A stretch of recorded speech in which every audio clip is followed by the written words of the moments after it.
Mahigit 410 million pesos na halaga ng iligal na droga natagpuan sa karagatan ng Santa Cruz at Magsingal, Ilocos Sur. Nakatutok Glam Caligdan, Dizon.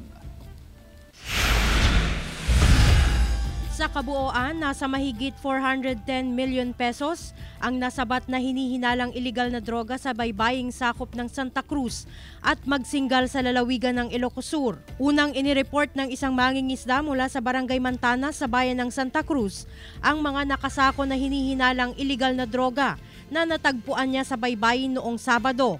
Nasa 22 kilos ito na nagkakahalaga ng mahigit 149 million pesos.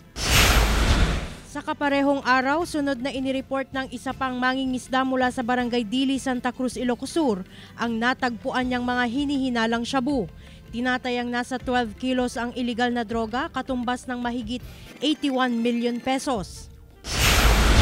Kahapon naman, bandang alas 9 ng umaga, isang puting sako ang nakita ng isang mangingisda sa baybayin ng Barangay Puro, Magsingal, Ilocos Sur. Naglalaman ito ng mga nasa 25 packs ng hinihinalang shabu at may timbang na mahigit 26 kilos na nagkakahalaga ng mahigit 179 million pesos. Patuloy ang investigasyon ng PIDEA sa mga nakuhang drogang palutang-lutang sa dagat.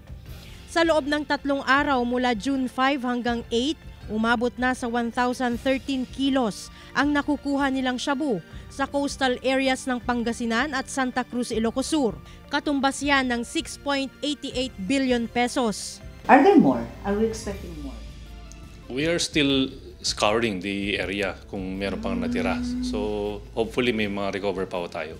Bago nito, may nakita ring nasa 1.2 bilyong pisong halaga ng floating shabu sa dagat sa Zambales noong May 29. Paniwala ng PIDEA, galing yan sa tinatawag na Golden Triangle sa Southeast Asia na isa raw transnational drug syndicate. Ito yung boundaries of Myanmar, Thailand, and Laos. Diyan kasi yung mga malaki ang production ng shabu.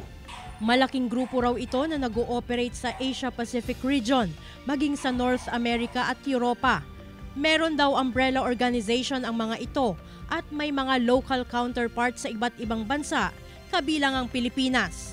Sabi ng PIDEA, modus anila ng grupo na itapon ng mga shabu sa dagat. Patuloy ang investigasyon ng PIDEA sa sinasabing mga floating shabu. Glam Caligdan, Dizon, One North, Central Luzon.